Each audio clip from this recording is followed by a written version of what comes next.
Hello, it's Peter Wright and Kathleen Beauvais in Ontario, Canada, with another exclusive episode for our premium members of the Yakking Show.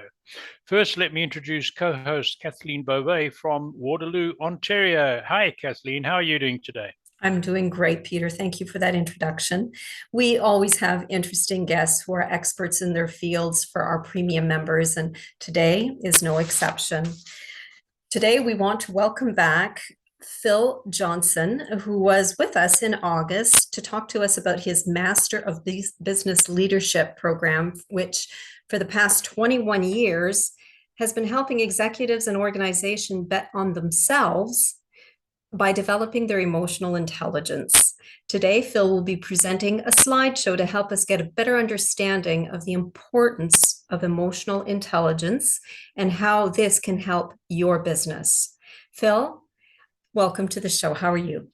I'm great, Kathleen. Peter, thank you. It's great to be back with you. I'm looking forward to our discussion. Oh, so are we, I can tell you. Now, So are we. yes, for the benefit of those who haven't had the opportunity to see your previous video, and I urge everybody to do that, can you give us a little bit of information about yourself and what led you to embark on this career path before we dig into this very fascinating topic? Yeah, for the past 21 years, as you say, I've been an executive coach working with executives and organizations all over the world to help them to um, achieve much better results by developing their emotional intelligence. With a program I created uh, called the Master of Business Leadership Program. I've been on this journey for 54 years, and I'm 68 now. So I started quite early, um, and along the way, I spent 20 years in the semiconductor industry as an executive, traveling about 60,000 miles a year throughout North America and the Pacific Rim. Goodness. But I actually started out. I was born with dyslexia, Mm, and I started working when I was 9 years old, pulling copper wire out of the back of factory dumpsters and selling it for 5 cents a Really? pound. So it's been quite a journey, and I'd be happy to share the lengthier version of that if anybody's interested. But yeah, the work I've been doing for the last 21 years comes full circle with a promise I made to myself 54 years ago, and it's created remarkable results um, for individuals and organizations all over the world. Wonderful. Well, without further ado, Phil, please go ahead and do a screen share and let's get with it. Sure. So this presentation, as I said, is an introduction Mhm. to a much uh, deeper discussion about emotional intelligence. Um, what I've been proving over the last 21 years, all over the world, is that the development of our emotional intelligence is a critical part of our development that guarantees career, personal, and corporate success. Um, individuals that have gone through the MBL program, um, the results of that have led to the development of their inspirational leadership, their emotional intelligence, greater awareness of what's going on in them and around them, and remarkable results. Hmm. So can we Yep. just for the benefit of some people who haven't again listened to the previous video, can you give us just a description or a definition of emotional intelligence and how is that different from intellectual intelligence? It's very different. Um, the development of the emotional intelligence occurs as we move out of our comfort zone and through the fear and anxiety that triggers in us. So it's that's what I call emotional labor, and very different from intellectual intelligence. Intellectual intelligence is genetic. If you had a high IQ, if you have a high IQ, your parents had a high IQ, their parents had a high IQ, and you inherited that. So not everybody can have a 160 IQ. But everybody can develop their emotional intelligence. And the ROI, the effectiveness of developing emotional intelligence is far greater than our intellectual intelligence. As a matter of fact, UC Berkeley in California completed a 4-year study comparing IQ and EQ, and they determined that emotional intelligence was 400% more valuable in determining success than intellectual intelligence. Wow. And I think that's actually low, in my opinion, from my observations. But even if we go with the results of that study, it really points to why the development of our emotional intelligence is so valuable, so important. Yeah, very good. Oh, that's significant. Even 400%, big difference. And would you say that emotional intelligence is really an indication of how a person would react to a situation? Yes. Okay. And it's how we react to change. We have a 500 billion year old brain that doesn't react well to change. There's significant both biological and sociological resistance to change we have.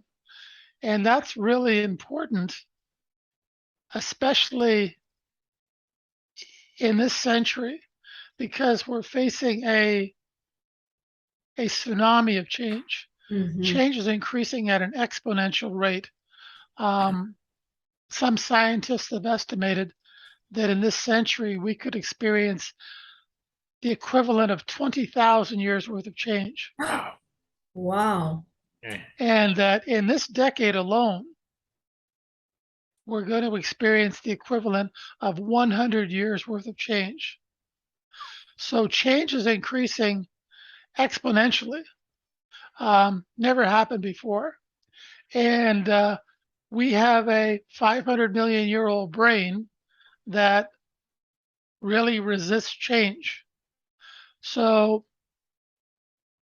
the tsunami of change we're facing is going to create increasing levels of drama, chaos, and conflict.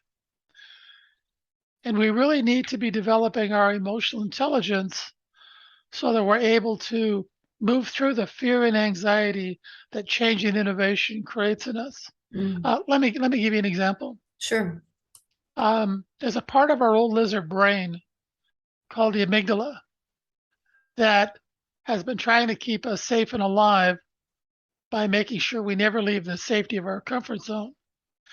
And if we do, it secretes a hormone into our bloodstream called cortisol, and that causes the executive center of our brain, our prefrontal cortex, to shut off, and we go into what psychologists refer to as an amygdala hijack.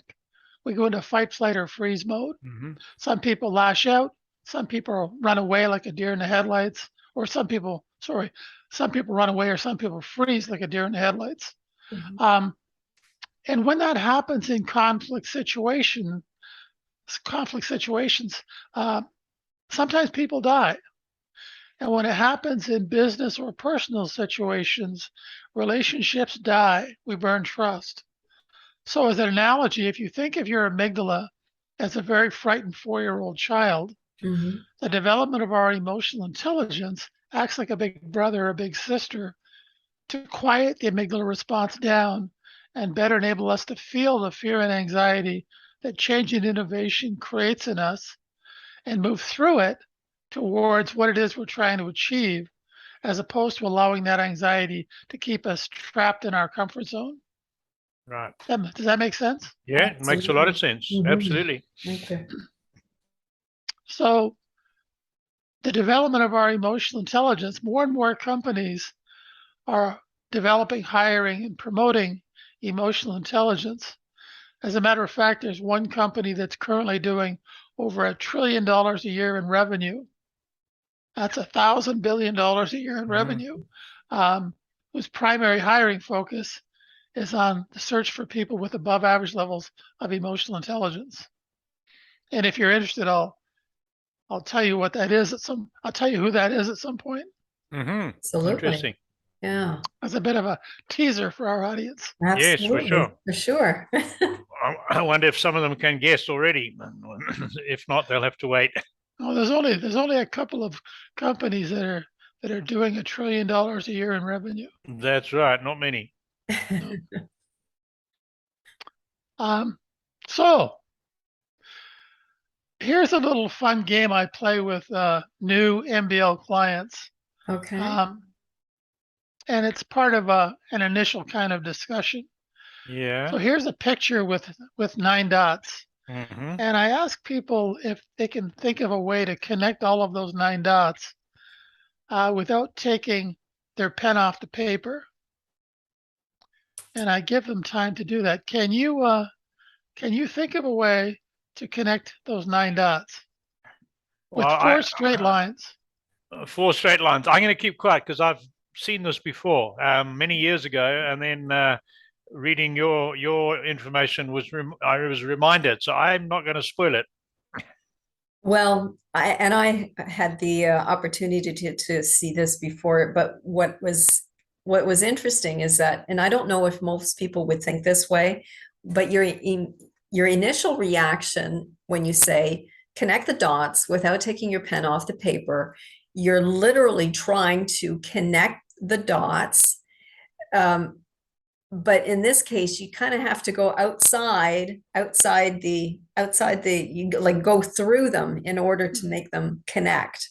Yeah. You're trying to That say makes sense. outside the box, Kathleen. Thinking outside the box, correct. But most people, I think, or many people would probably not do that, right? Their initial reaction is to try and connect them.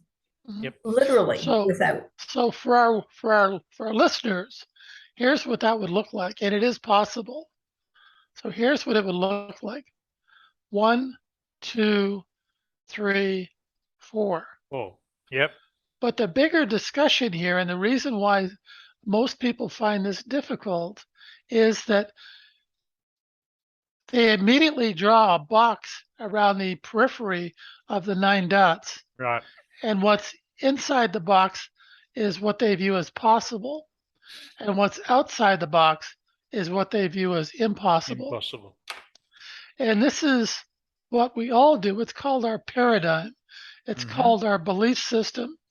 And our belief system or our paradigm determines what's possible or impossible for us. Okay. It determines what we see and what we don't see. I've got to ask you, where does that paradigm come from? It comes from our habits, the life experience we've had, everything we've been exposed to has created a belief system of what's possible or impossible for us. So that becomes limiting and self-reinforcing. So that is a combination of parental and familial influence and what we've learned from the society we've grown up in, all those factors, and our own personal makeup, I guess, education, all those factors combined to create that paradigm. Everything. So would I be correct in saying that if we took someone with a totally different experience, background, family, culture, and presented a similar problem to them, they would perhaps look at it in a completely different way?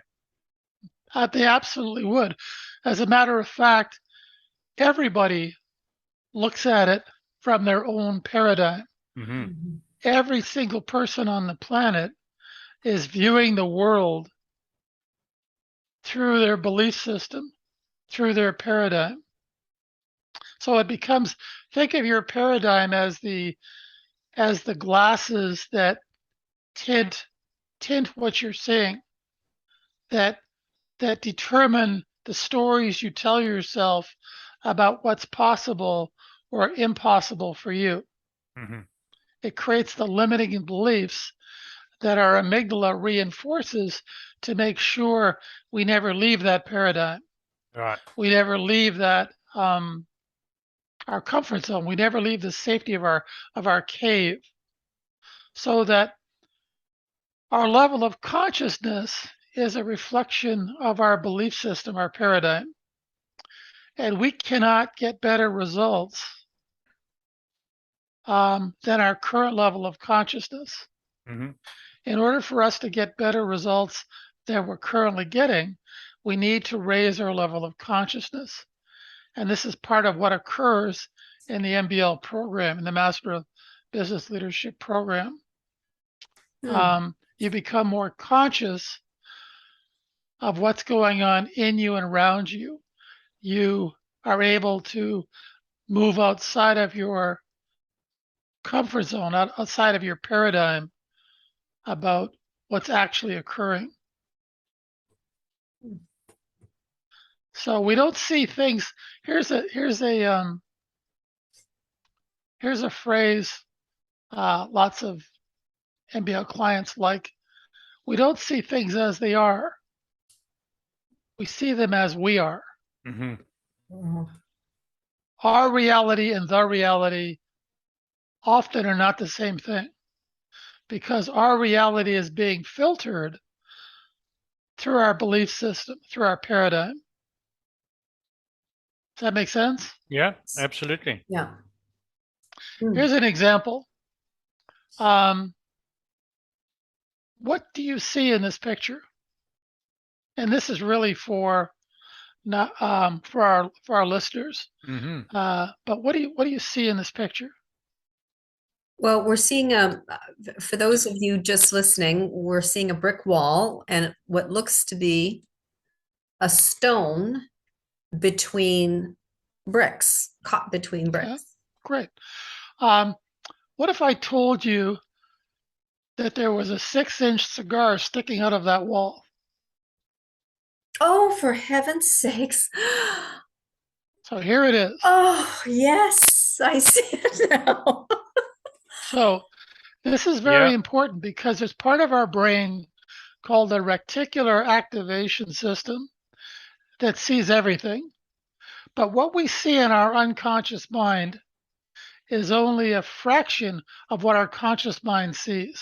Mm-hmm. Our unconscious mind sees everything, but what we see consciously is a reflection of our paradigm, of the walls we have created around what's possible or impossible for us. Mm-hmm. Mm-hmm. Does that make sense? Yeah, it makes a lot of sense. Yeah. Well, here's another example. We've all seen the FedEx logo. I'm going to just take that away for a second. Were you able to see the arrow in the FedEx logo? I never had. Before seeing your literature, I had never noticed it. I had never noticed it until you had pointed it out in our previous in our interview with you, Phil. So here it is. It's between the E and the X. Yep. And so FedEx did that purposely because they wanted to communicate with our unconscious mind where purchasing decisions are made. Purchasing decisions are made emotionally in our unconscious mind. And then after we've made the decision, we look for features and benefits consciously to justify the decision we've already made unconsciously. Right. So they wanted the people that when they saw this logo, that it would reinforce that FedEx is all about moving things from A to B. Yep. They wanted to imprint that into the reticular activation system in our mind.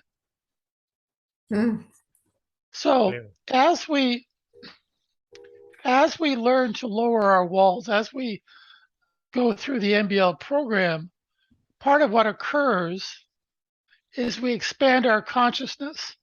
We expand our awareness about what's going on in us and around us. Huh. And that enables us to achieve far greater results. So there's another thing I want to mention just as kind of an introduction is that we're only conscious about 3 to 5% of the time.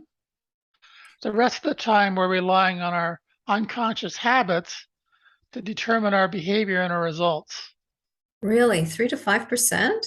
Yep. Wow. Oh, oh, If you think about it, so anything you practice long enough, like learning to tie your shoes, moves from being a conscious activity to an unconscious habit. And that process, brain scientists refer to, it's called automaticity.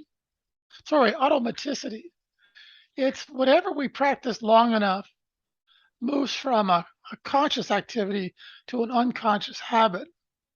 It's like driving a car. When you first learned how to drive a car, it was overwhelming, seemingly overwhelming. And now you get in and you start the car and you pay much less attention to the automatic process of driving than you used to. That's because your brain has moved it from a conscious activity to more of an unconscious activity. Mm. So if we want better results than we're currently getting, we have to develop better habits. We cannot get better results than we're currently getting with our existing habits. If we want better results, we need to develop better habits. And we can do that at any age. It's called brain plasticity or neurogenesis. So a habit contains 3 components, a trigger, an action, and a reward.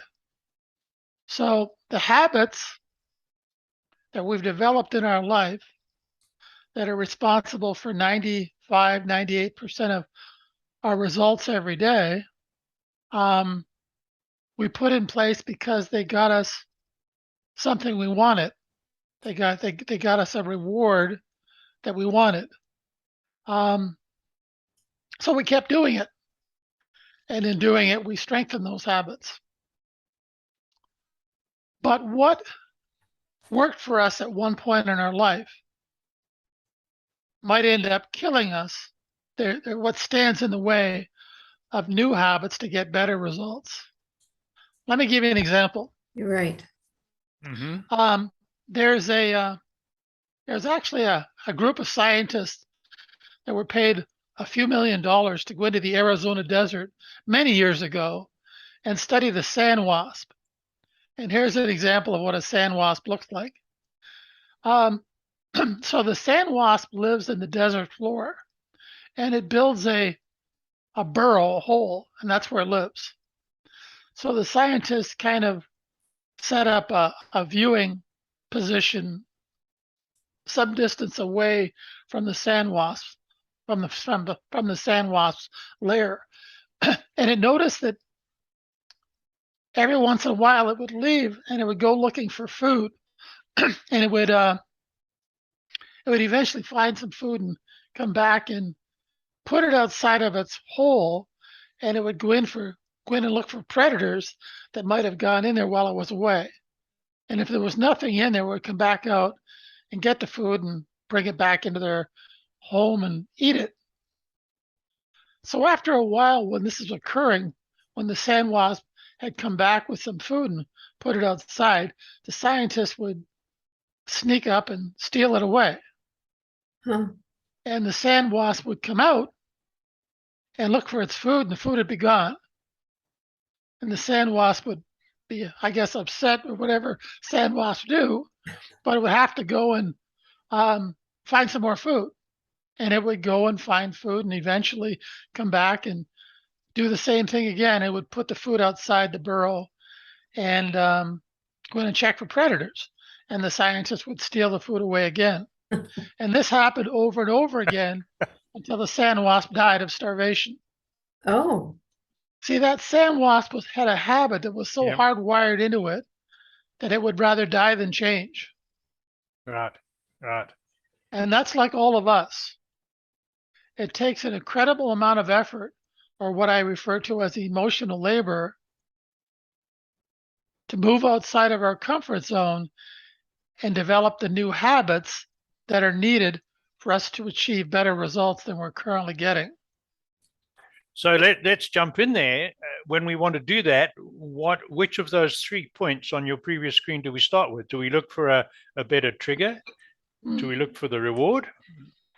Great question. You start with a vision of a desired result. Okay. You start with you need to develop a strong emotional connection to something you want to achieve that's going to be greater than the fear that gets triggered in you when you start to move in that direction. oh, Okay. Okay. So that vision, that motivation, that emotional, it's called an emotional anchor, that emotional connection with something we want to achieve becomes your motivation or your fuel for the journey. Without that emotional connection that's stronger than your fear, you will not be willing to do the emotional labor of moving through the fear and anxiety that change and innovation requires.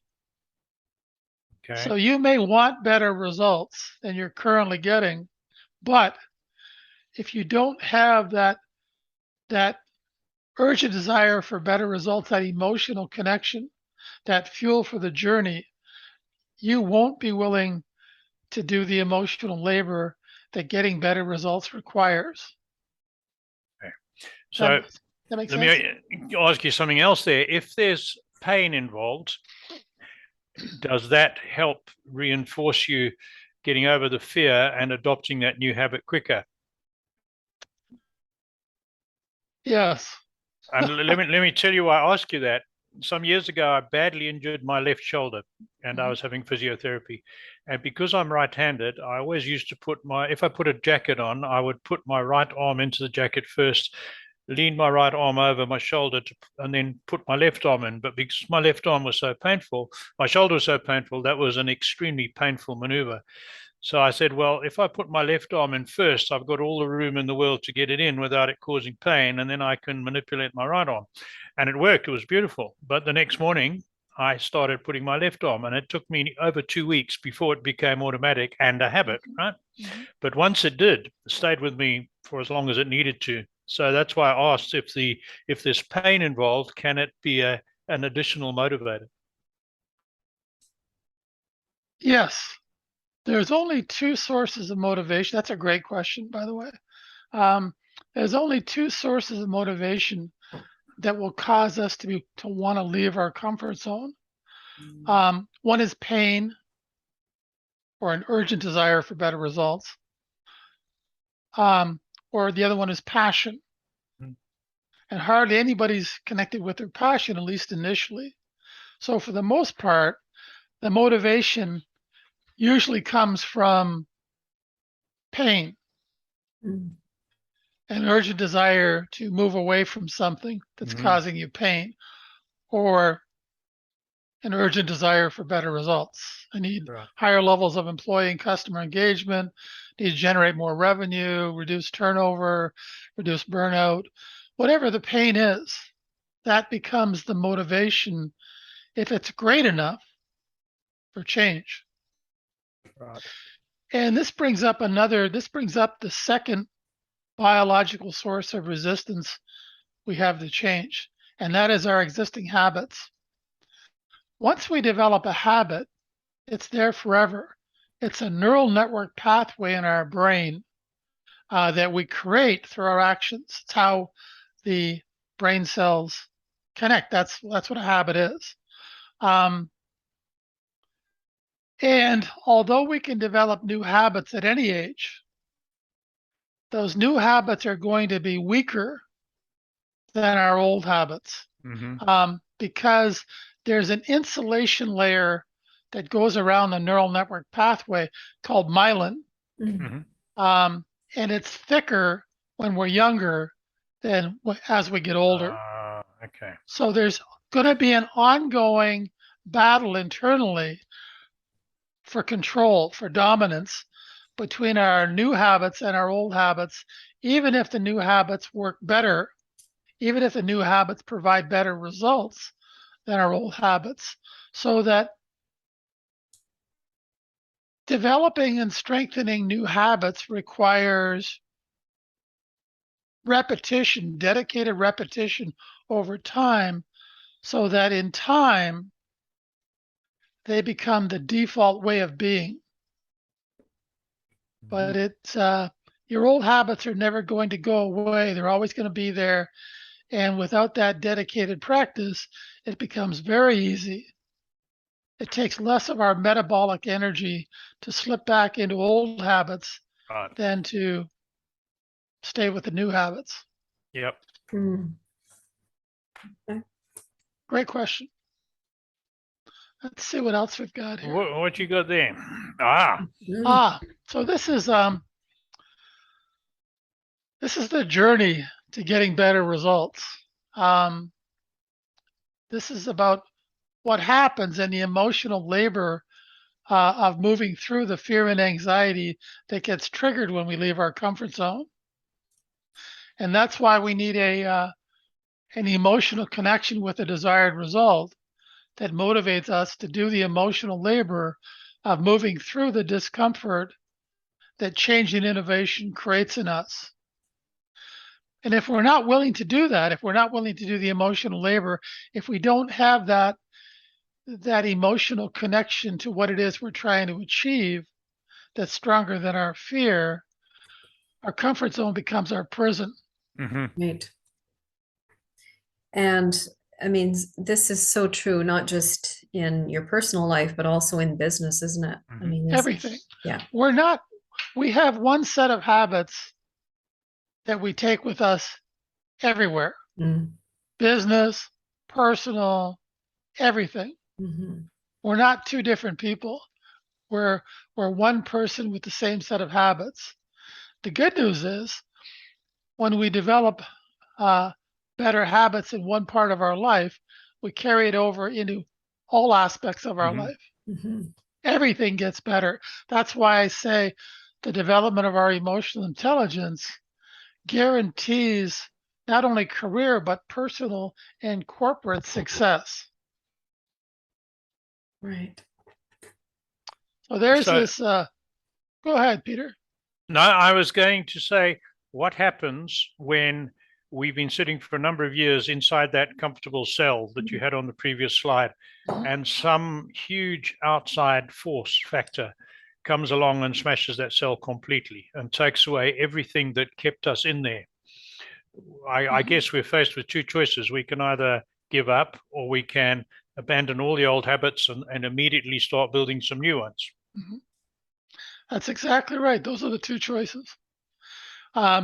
And the development of our emotional intelligence is critical for us to develop the new habits we need to survive, to turn the challenges we face into opportunities for better results. And without that emotional intelligence, we don't stand a chance of being willing to do that.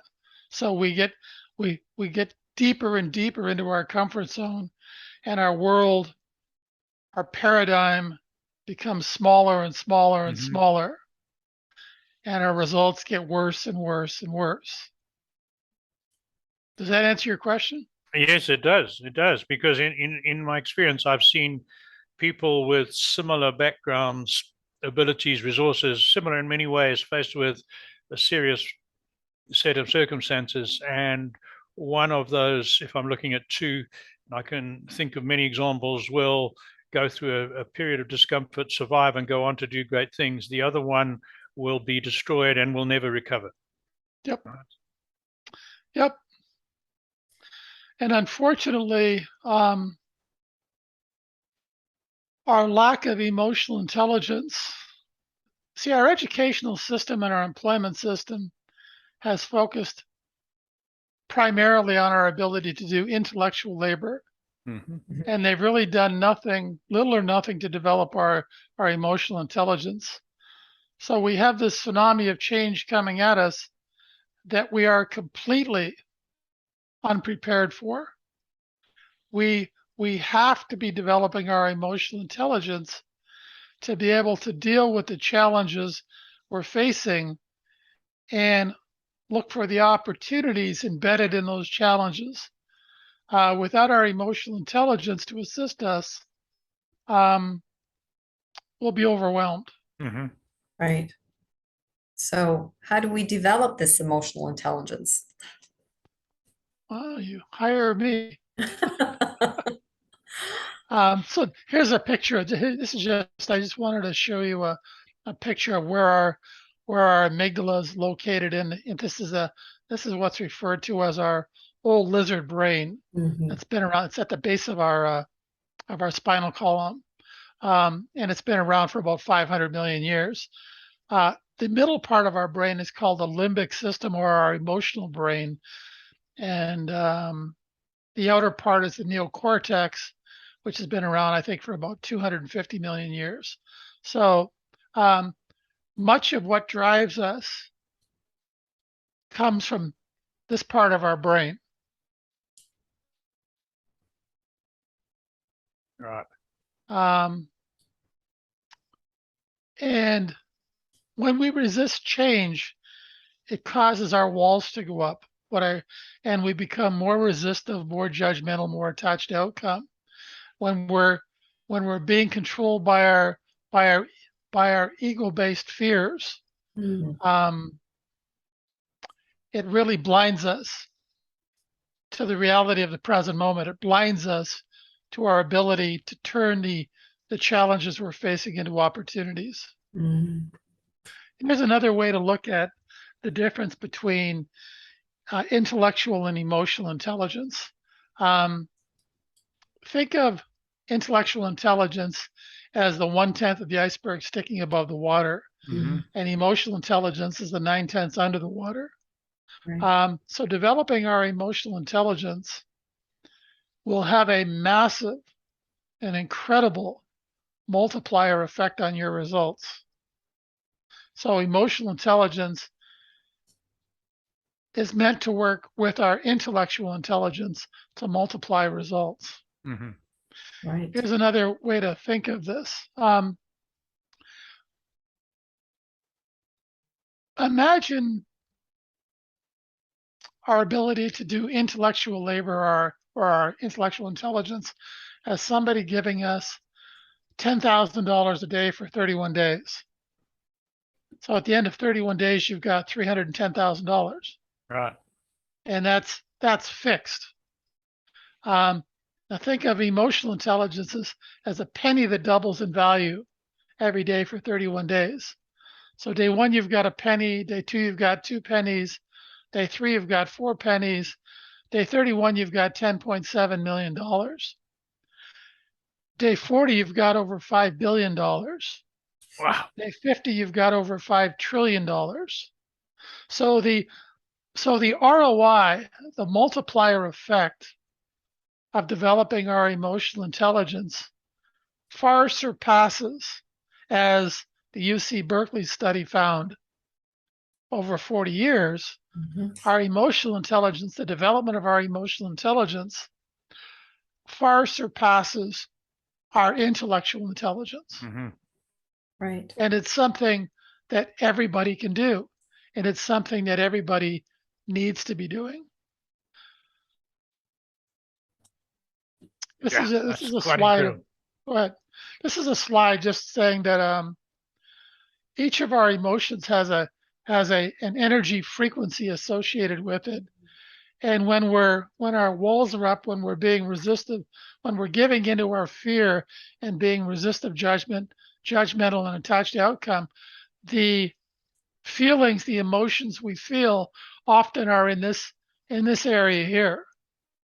But as we learn to lower our walls, as we learn to stop becoming less resistive, less judgmental, less attached to outcome, we start experiencing these kinds of emotions.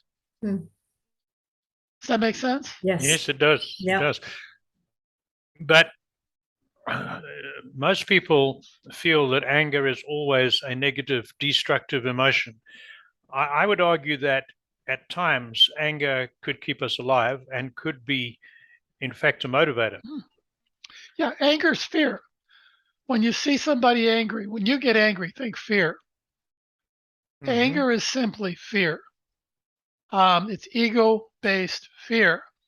And yes, it can cause us to move outside of our comfort zone to get away from the tiger that's trying to eat us.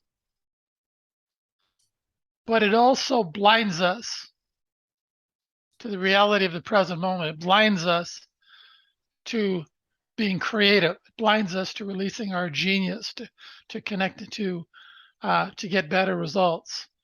So it's anger is a very primal emotion. Right. So in a business application, you could almost say that if a business is afraid to take a risk that has the potential to great rewards, but the fear is there and it stops them from taking that business risk.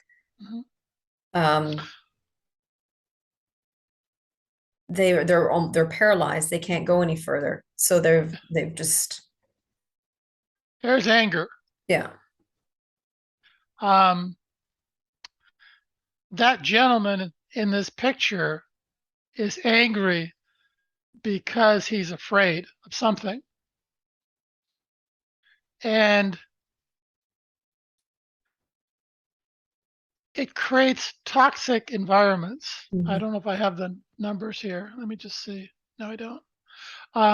The current level of employee engagement worldwide, according to Gallup, is about 13%. 13%. Wow. 13. Yeah. Yeah. Low levels of employee engagement are costing the U.S. economy alone over $1 trillion a year. Wow. And the level of employee engagement has dropped over 25% in the last 15 to 20 years. Wow. Really? So work environments are becoming more toxic. Employees are feeling less safe with the accelerating rate of global change. And if you don't feel safe, you're less willing to take risk. Sure. And if you're not willing to take risk, if you're not willing to fail, that change and innovation is impossible. Right. Embracing change is impossible. Being able to turn challenges into opportunities for better results is impossible. And there's almost a one-to-one correlation, again, according to Gallup, between the level of employee engagement and the level of customer engagement. So if your employees don't feel safe, if they don't feel engaged in what they're doing, then neither do your customers. Sure. Right. So Good point.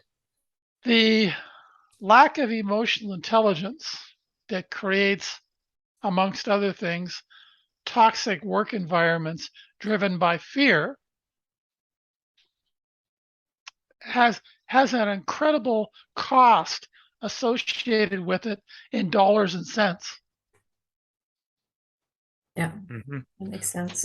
Think if you had 10,000 employees, just as an example, if you had 10,000 employees and the loaded labor rate per employee, when you take into account salaries and benefits and everything else, what's $100,000 a year? That company's spending $1 billion a year on compensation. And if their level of employee engagement is 13%, they're wasting $870 million a year. So they've got to spend $1 billion for $130 million worth of effort. Worth of effort. Yeah. So the fear that gets triggered in us due to a lack of emotional intelligence, due to a lack of consciousness, due to a lack of awareness, is hugely costly, not only in corporations, but in our careers and in our personal life, because we take those same habits home with us. Mm-hmm. You ever heard the saying, people are hired for their IQ and experience, and they're fired for a lack of emotional intelligence? Yeah. Nobody can work with them. Right. Yeah. Yeah. Wow. There are whole industries where employees are burning out as we speak today, Mm-hmm. where turnover is incredible. Yes. The medical industry is one of them. Right. Yep. And largely because of a lack of emotional intelligence. See, a lot of these higher tech industries, the folks in them have high IQs and low EQs Mm. Mm-hmm. because when they get scared, they run to their strength and away from their weakness. Yep. And if they have an above average level of ability to get results through intellect, that's how they try to handle every problem. It's kind of like the old saying, if all you've got's a hammer, everything looks like a nail. Like an owl. That's right. So here that raises a huge question. Why do we have so little effort in universities to improve people's emotional intelligence? Why is it only exceptional people like yourself who are teaching this? Because we just don't hear of other organizations doing it. Not even in universities, Peter. I would say in grade school, this should be taught at a very young age. I mean, Do you want my conspiracy theory? go ahead. Yeah, Yeah. we're great conspiracy theorists. Yes. Yeah. More like truth seekers. Because we were never taught to develop our emotional intelligence because it made it easier for us to be controlled by our fear. Yeah. Mm-hmm. If we had developed our emotional intelligence, if we had been taught to develop our emotional intelligence from birth, we would be a lot harder to control Mm-hmm. by fear. Absolutely. And it would change the face of the planet. Yeah. It would change the type of government. It would change employment. It would change everything. The development of our emotional intelligence creates freedom from fear. Mm-hmm. It creates freedom from ego-based fear. We get bombarded with fear messaging constantly, 24/7. Yes. And without the development of our emotional intelligence to be able to move through that fear that it triggers in us, we become enslaved by our fear.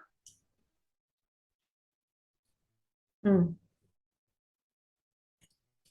Good point. Yeah, absolutely. I believe that. You know. Let's see what else. So here's one slide about ego. Mm-hmm. Our ego wants us to feel superior to or inferior to others, but it never wants us to feel equal.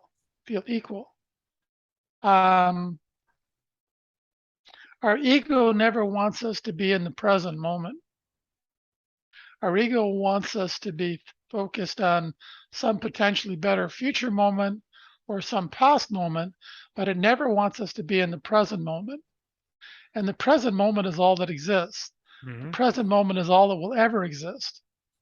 And by learning to lower our walls, we become more present in each moment. And the person most present is most influential. Right. So again, developing our emotional intelligence allows us to be more present in each moment, which enables us to obtain better results, become more inspirational leaders. And you almost have to look at, children are so good at living in the moment, aren't they? And it is taught out of us, just from our parents. And I don't mean this isn't don't mean to offend any parents out there, but that's where it starts. And then we get trained out of that. But if you observe a child, just even at play, they're all in the moment. And that's why when you think of it, that's a great point, Kathleen. When you think of it, when we were younger, a day seemed like a week, and a week seemed like a month, and a month seemed like a year. yes, It's because we were living more in the moment. right. But as we became more socialized, we unconsciously started giving away our energy. We became more resistive, more judgmental, more attached to outcome. We became more connected with our egos. And that stopped us from living in the present moment. And so time sped up. We were trying to get out of the present moment to get to some better moment that was going to offer a better result in the present moment. And we've been on this negative spiral. That's why when you think of kids when they're younger, they've got a smile from ear to ear. Mhm. As they get a little older, 7, 8 years old, that smile becomes a little less, and they become a little more analytical, a little more rationalizing. And by the time they're teenagers, that smile's gone away. Mhm. That smile's still there. It's buried beneath their walls Mm. of resistance, judgment, and attachment outcome. And going through the MBL program enables you to lower your walls. That smile comes back. So you get back to the openness you had as a child, but this time with the wisdom of a master. See, children have openness, but they lack wisdom. Mm-hmm. But by going through this program, you reconnect with both. Right. You reconnect with the openness you had as a child that allows you to be in the present moment, but this time with the wisdom of knowing what's going on in you and around you, so that you're not enslaved by the bombardment of fear that you get every day. Mm-hmm. Mm-hmm. You're able to feel the fear and move through it so that it doesn't control you. So, listening to you talking about children, here's a question to you. I've lived in Africa for a lot of my life, and I had spent quite a lot of time with people who we would consider very unsophisticated tribal people, who had hard and harsh lives, but to my mind, in many ways, were much happier and well in tune with their lives and living in the present much better than us in the Western societies. Yep. So would I be correct in saying that their level of emotional intelligence for their situation was probably a lot better than ours and enabled them to survive the harsh times So much easier than we could? The answer is yes. Right. There's only one way to develop emotional intelligence, and that's by doing the emotional labor of moving outside of your comfort zone and through the fear that triggers in you towards the vision of your desired results, developing those habits, that awareness along the way that creates remarkable results. So it's the only way. Mm-hmm. I had the good fortune of being born with dyslexia, and that caused me to have to do a lot of what I refer to as emotional labor because my brain doesn't work the way most people's brains work. But I can tell you that there is no way that I would be doing what I'm doing today if I hadn't been born with dyslexia, because it forced me out of my comfort zone. It tore me out of my comfort zone, and it forced me to do a lot of emotional labor that gave me insights into myself and other people that I share in the MBL program. So there is no other way. We have to be willing to move through our fear towards what it is we're trying to achieve in order to develop our emotional intelligence, in order to release the stranglehold that our fear has on us. There is no other way. Interesting. Yeah. So the good news is, I say with tongue in cheek, that we have this tsunami of change coming at us. Yep. That's going to rip us out of our comfort zones, whether we like it or not. We can't hide from it. And for some people, it's going to motivate them to grow, to develop their emotional intelligence, to embrace change. For many other people, it's going to drive them further into their comfort zone, and they're going to become more resistant, more judgmental, more attached to outcome. And we're seeing that in several parts of the world right now. That's a lot of the underlying tension in the United States. It's a lack of emotional intelligence, people being driven by ego-based fear, creating the drama, chaos, and conflict. That's the cost is unmeasurable. But it's fear. It's ego-based fear coming from a lack of emotional intelligence. So we're kind of at a tipping point as a species on the planet. In order for us to be able to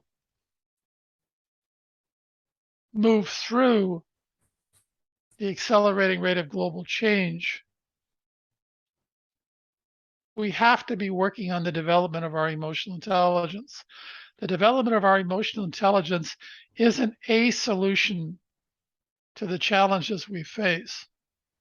It is the only solution to the challenges we face. And the longer we wait to develop it, simply the more pain we're going to be in.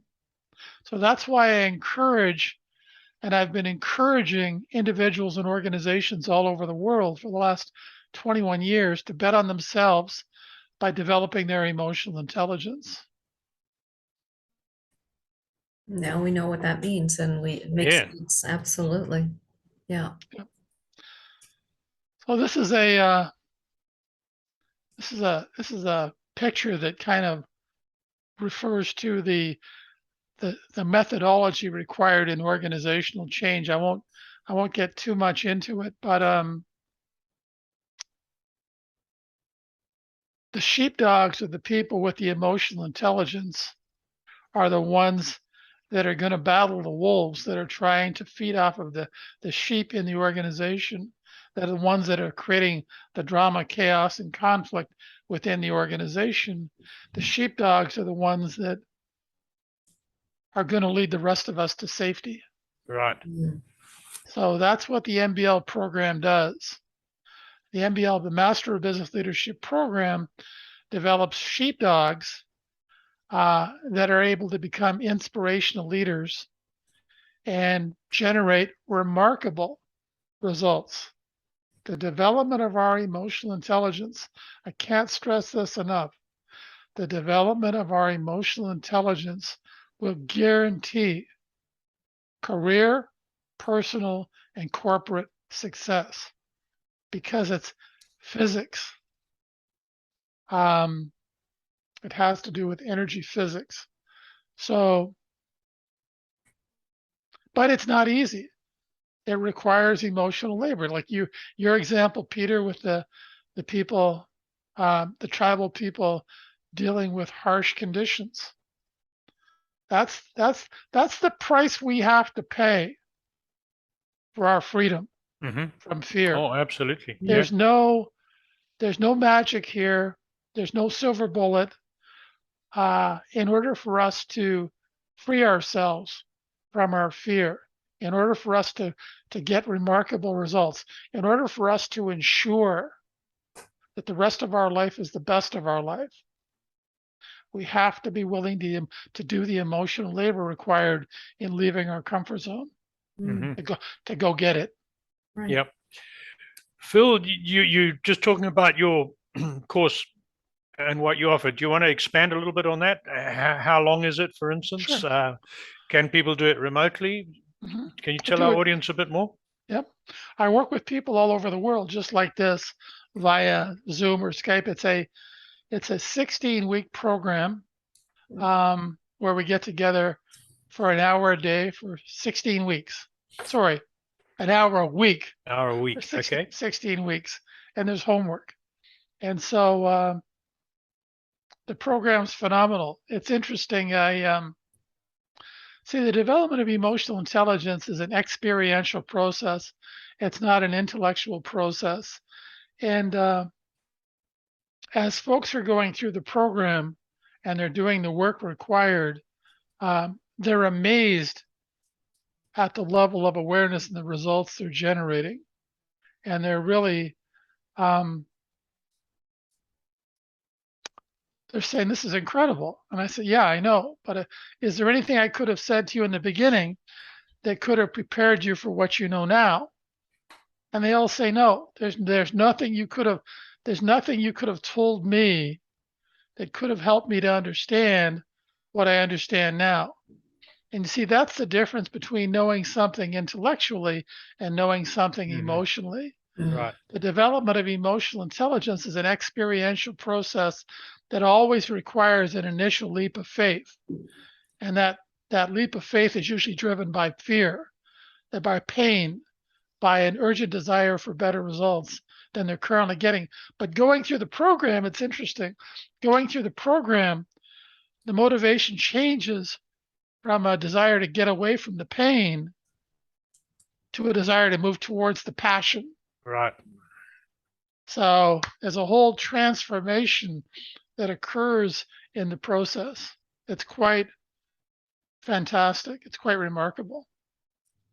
And I have to ask you that while students are going through the course, are they picking up things every week that they can immediately apply to improve their level of emotional intelligence and start seeing results?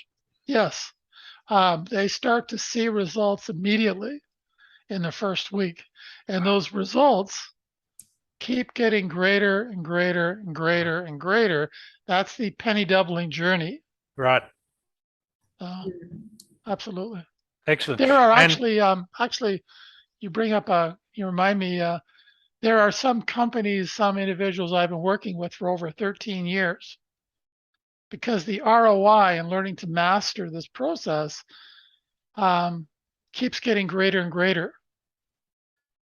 And if you could imagine what those conversations are like from week to week, you would be amazed. I can imagine. And I know you have a YouTube channel, and we will put the link to that in the description. And I've personally been to your channel and watched the short videos of some of your graduates from your course who have some amazing things to say about the benefits they've received from your course and also from improving their emotional intelligence. So I would certainly suggest to our audience who are watching, have a look at the link and go and see Phil's YouTube channel here for yourself. Yeah, there are currently Master of Business Leadership alumni living in the United States, Canada, UK, Europe, Japan, Germany, Bosnia, Africa, Australia, the Middle East, and Saudi Arabia. And career revenue generated so far is over $1.5 billion. Wow. So this stuff, everything I've been telling you works. It produces incredible results. I've gone from being I've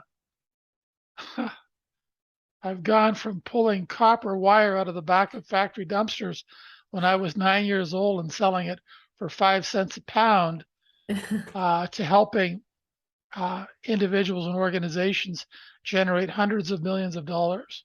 Right. That's saying something. And I would say that this, although it's called the Master of Business Leadership, this can be for absolutely everyone because it pertains to your personal life.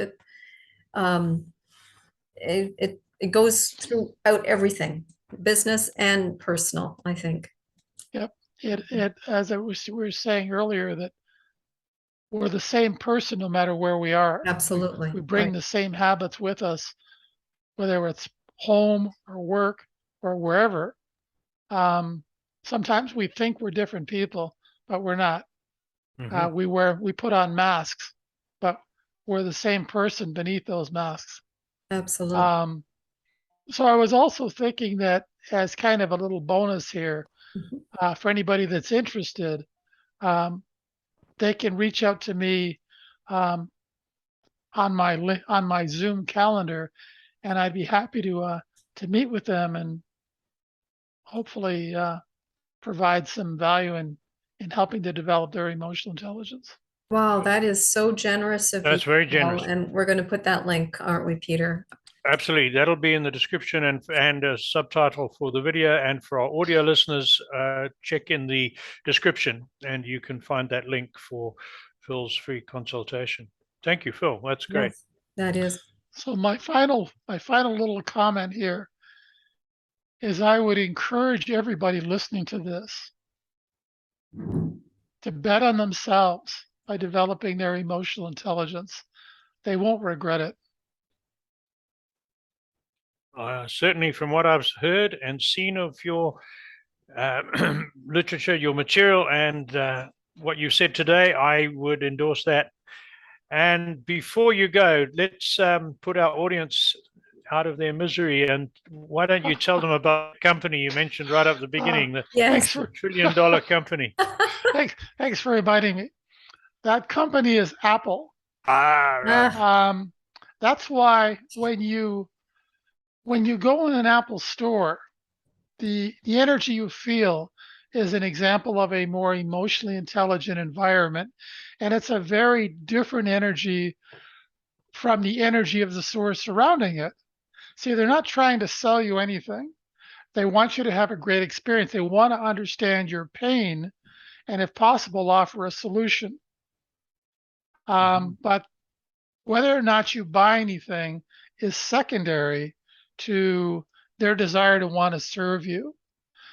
And maybe you'll go tell your friends and they'll tell their friends.